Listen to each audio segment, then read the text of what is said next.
আসসালামু আলাইকুম। আশা করতেছি আপনারা ভালো রয়েছেন। অনেক দিন ধরে আপনারা রিকোয়েস্ট করতেছেন ভিডিওর জন্য। যদিও অনেকগুলো কারণে আমি মূলত ভিডিও তৈরি করতেছি না। তো তারপরেও আমাদের রাজশাহী বিশ্ববিদ্যালয় বি ইউনিটের সর্বশেষ যে মেধা তালিকা দিল ৩ নম্বর মেধা তালিকা, এর আলোকে এবং পূর্ববর্তী আমি আপনাদের আরও ২টা ভিডিও দিয়েছিলাম, সেখানে অলমোস্ট পুরা সিচুয়েশনটা আমি ক্লিয়ার করে দিয়েছি। অলমোস্ট সেভাবেই কিন্তু জিনিসগুলো আগাচ্ছে। তো তারপরেও যেহেতু আমি প্রত্যেকটা অংশ নিয়ে ভিডিও দিতাম, যেগুলো দেখার কারণে দেখা যাচ্ছে যে আপনারা বারবার কল এবং ফোন করতেছেন যে ভাই ভিডিও দেন।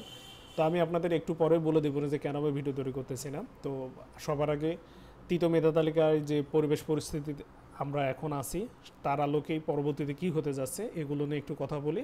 স্বাভাবিকভাবে আপনারা ইনশাল্লাহ সার্বিক পরিস্থিতি সম্পর্কে সঠিক ধারণা পাবেন। তো আমরা আমাদের বাণিজ্য শাখা ছেলেমেয়েদের নিয়ে আগে কথা বলি। আমাদের তৃতীয় মেধা তালিকা চলতেছে, আপনারা দেখেছেন, এবং বেশি দিন সময় দেয়নি, কিন্তু ২৬-২৭ তারিখের মধ্যে ভর্তির ডেট দিয়ে দিয়েছে। তো অলরেডি আজকে হলো ২৬ তারিখ, কালকে লাস্ট ডেট। নোটিশগুলো কিন্তু এগুলো আপনাদের নিজ দায়িত্বে দেখতে হবে। তো দেখা যাচ্ছে যে ১০৩টা সিট এখনও ফাঁকা আছে। আমাদের সিট সংখ্যা কমিয়ে ৩৪৫টা করা হয়েছে, এখনও ১০৩টা সিট কিন্তু ফাঁকা আছে, এবং তার এগেনিস্টে ৭৫৪ পর্যন্ত ছেলেমেয়েরা আপনারা সাবজেক্ট পাইছেন। আমাদের বিজ্ঞান বিভাগে ছেলেমেয়েদের সিট সংখ্যা বাড়ানো হয়েছে, ১২২টা ছিল, সেখানে ১৫০টা করা হয়েছে, এবং সেখানে এখনও ৩৪টা সিট ফাঁকা আছে, এবং অলরেডি ২৬৬ থেকে আপনারা ছেলেমেয়েরা সাবজেক্ট পাইছেন। এবং একই সঙ্গে মানবিকের সিট আছে হচ্ছে হলো ২০টা, পূর্ববর্তী সময় ছিল ২২টা। তো সেক্ষেত্রে দেখা যাচ্ছে এখনও 15টা সিট ফাঁকা আছে, তার এগেনিস্টেই কিন্তু তৃতীয় মেধা তালিকা দেওয়া হয়েছে।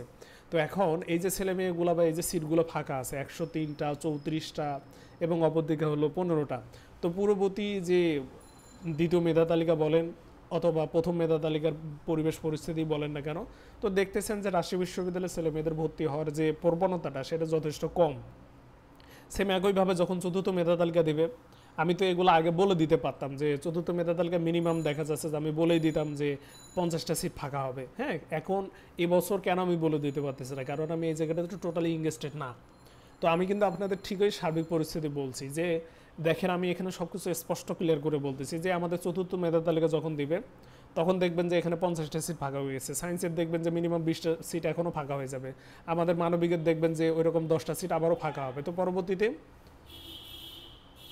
এই নাম্বারগুলো যোগ করবেন, যেমন এখানে 69, তারপরে 20 যোগ করলে দেখা যাচ্ছে যে প্রায় ৮৬, এরপর 50 যোগ করলে প্রায় ৮০০ মেধা তালিকা থেকে ছেলেমেয়েরা আপনারা চতুর্থ মেধা তালিকা থেকে সাবজেক্ট পেতে পারেন। এখন এর বেশি হতে পারে, কমও হতে পারে, পুঙ্খানুভাবে কিন্তু বলা সম্ভব না।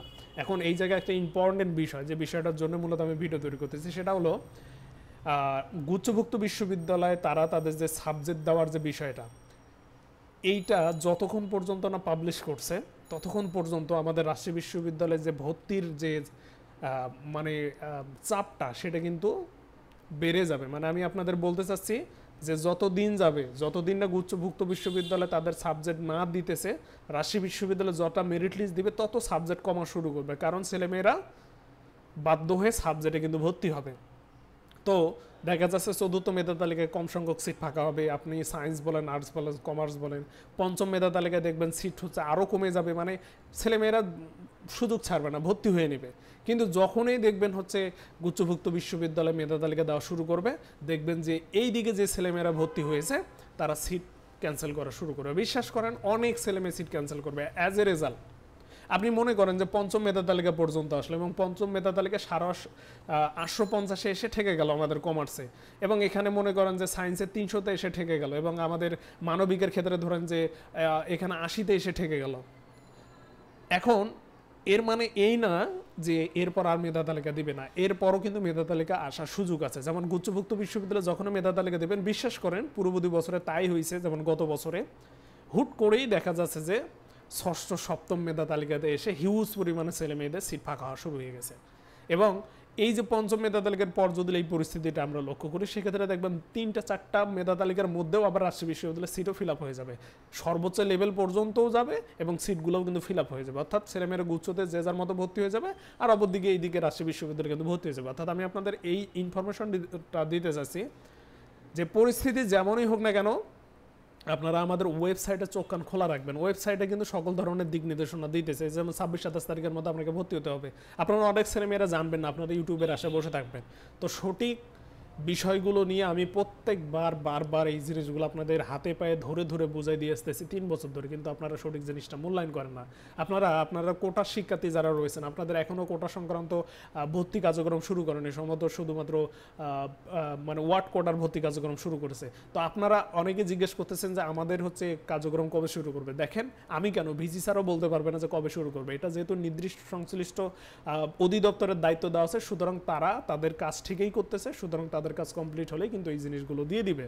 তো স্বাভাবিকভাবে আপনাদের কোনো অজুহাত ছাড়া ওয়েবসাইটে আপনারা চোখ রাখবেন। আপনারা বিশ্ববিদ্যালয়ে পড়তে যাচ্ছেন, ওয়েবসাইট কোথায়, ওয়েবসাইটের অ্যাড্রেস কি, এই জিনিসগুলো জানেন না, বোঝেন না।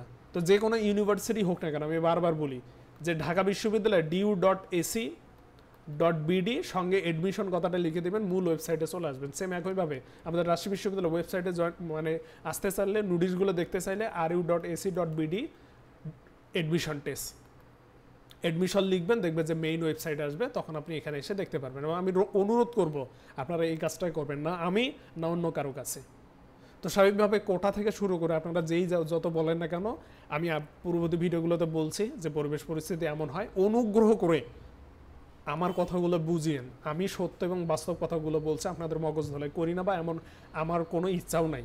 কিন্তু আপনারা না বুঝে যখন উল্টাপাল্টা কমেন্ট করেন বা গালি দেন, এই জিনিসটা যথেষ্ট খারাপ লাগে। এবং আপনারা এই যে আমি আপনাদের সঠিক তথ্যগুলো জানালাম, সঠিক সার্বিক পরিস্থিতিগুলো জানালাম, এত কষ্ট করে যখন আমরা ভিডিওগুলো তৈরি করি, আপনারা প্রশংসামূলক কোনো কমেন্টও করে না। এবং সবচেয়ে দুঃখজনক বিষয়, হাজার হাজার ছেলেমেয়েরা, গার্ডিয়ানরা আপনারা ভিডিওগুলো দেখেন কিন্তু সাবস্ক্রাইব করেন না। তো অ্যাজ এ রেজাল্ট, যখন একটা চ্যানেল আপনারা সাবস্ক্রাইব করেন না, শুধুমাত্র সুবিধা নিয়ে যান, ওই সাবস্ক্রাইব না করার কারণে অনেকেই দেখা যায় যে আমাদের ইনসল্ট করে কথা বলে। তো আমি এই জায়গা থেকে আপনাদের কাছে অনুরোধ করব, আমি আমার জায়গা থেকে সর্বোচ্চ চেষ্টা করি। এক্ষেত্রে অনুপ্রেরণার অবশ্যই একটা বিষয় আছে। তো আমি আশা করব যে আপনারা আমাদের যে কমার্শিয়াল চ্যানেলটা আছে সেটা সাবস্ক্রাইব করবেন। এবং এখান থেকে আসলে টাকা পয়সা আসে, কিন্তু আসলে এখানে সাবস্ক্রাইবার, ভিডিও ওয়াচিং, এই জিনিসগুলো বাড়াতে হবে। তো টাকা পয়সা আসবে এর মানে এই না এই টাকা পয়সা দিয়ে আমি বাড়ি গাড়ি করবো। আমি যখন এই চ্যানেলটা করি তখন আমি বলছিলাম যে এই চ্যানেল থেকে যে টাকা পয়সা আসবে এটা আমি স্কলারশিপ ফান্ডে দেবো। এবং আমি এটা বলছিলাম, আমার যে বইগুলো আছে এই বইগুলোর প্রফিট থেকে আমি স্কলারশিপ ফান্ড তৈরি করবো। কিন্তু দুঃখজনক হলো সত্য, সৎ উদ্যোগ অথবা সৎ জিনিসটাকে আমরা সাহায্য করার বা সহযোগিতা করার মানসিকতা রাখি না। এবং এমন অনেকগুলো কারণ আমি মূলত আগ্রহ হারিয়ে ফেলতেছি যে না, আপনাদের জন্য আমি ভিডিও তৈরি করবো না, বা আমার মন মানসিকতা এমনিতেই নষ্ট হয়ে যাচ্ছে। এখানে আরও অনেকগুলো বিষয় আছে। এই যে আমি আপনাদের সঠিক এবং তথ্যগুলো দিলাম, এগুলো আসলে রিসার্চের বিষয় আছে, হুট করে চাইলে বলা যায় না, বা আমিও অ্যাটলিস্ট বলি না। তাহলে সেক্ষেত্রে হচ্ছে কি, আপনারা আমার তথ্য নিয়ে উল্টা আমাকেই আবার কি চাপাবাজি বা গালাবাজি করতেছেন। এই জিনিসটার কারণে মূলত আপনাদের আমি এভাবে ভিডিও দেওয়া বন্ধ করে দিয়েছি। গুচ্ছর ক্ষেত্রেও সেম অবস্থা। তো আপনাদের ভালার জন্য আমরা এটা করি। হ্যাঁ, এখানে আমাদের কোনো নির্দিষ্ট ভালাই নাই। তো আমি চেষ্টা করব সঠিক দিক নির্দেশনাগুলো দেওয়ার, যেহেতু আমি অলরেডি চার্টার অ্যাকাউন্টেন্টে আছি। অ্যাটলিস্ট আপনাদের এই জায়গা থেকে অ্যাটলিস্ট সম্মান করা উচিত যে আমি একজন সিএ স্টুডেন্ট, আমার কথাগুলোর মূল্যায়ন আছে, আমি সঠিক কথাগুলো আপনাদের বলতেছি। তো আমি আমার প্রফেশনালের জায়গা থেকে অবশ্যই ট্রান্সপারেন্সি, সচ্ছলতা বা সতের যে বিষয়টা আছে সেই জায়গা থেকে তো অবশ্যই কাজ করতেছি। কিন্তু আপনাদের বুঝতে হবে যে কে কোন জায়গা থেকে কীভাবে কথা বলতেছে। তো আশা করবো আপনারা বুঝতে পারছেন। তো সার্বিক পরিস্থিতি নিয়ে এই হচ্ছে আমার অ্যাডভাইস থাকবে।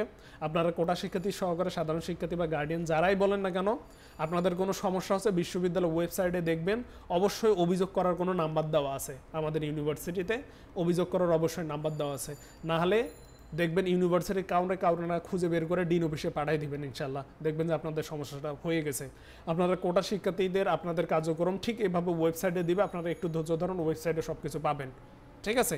এবং একই সঙ্গে আপনাদের পরবর্তী যে কোনো নোটিশগুলো আপনারা এখানে চোখ রাখবেন। এবং আমি আপনাদের বলেই দিলাম যে যতদিন পর্যন্ত আর গুচ্ছভুক্ত বিশ্ববিদ্যালয়ের কার্যক্রমগুলো শুরু করতেছে, ততদিন আমাদের রাজশাহী বিশ্ববিদ্যালয় এখন সিট সংখ্যা তত তাড়াতাড়ি ফিল আপ হওয়ার একটা প্রবণতা আমরা লক্ষ্য করবো। কিন্তু যখনই গুচ্ছ তাদের কার্যক্রম দিয়ে দিবে, তখন আবার উপরে ছেলেমেয়েরা সিট বাতিল করবে, স্বাভাবিকভাবে হিউজ অ্যামাউন্টের সিট ফাঁকা হবে।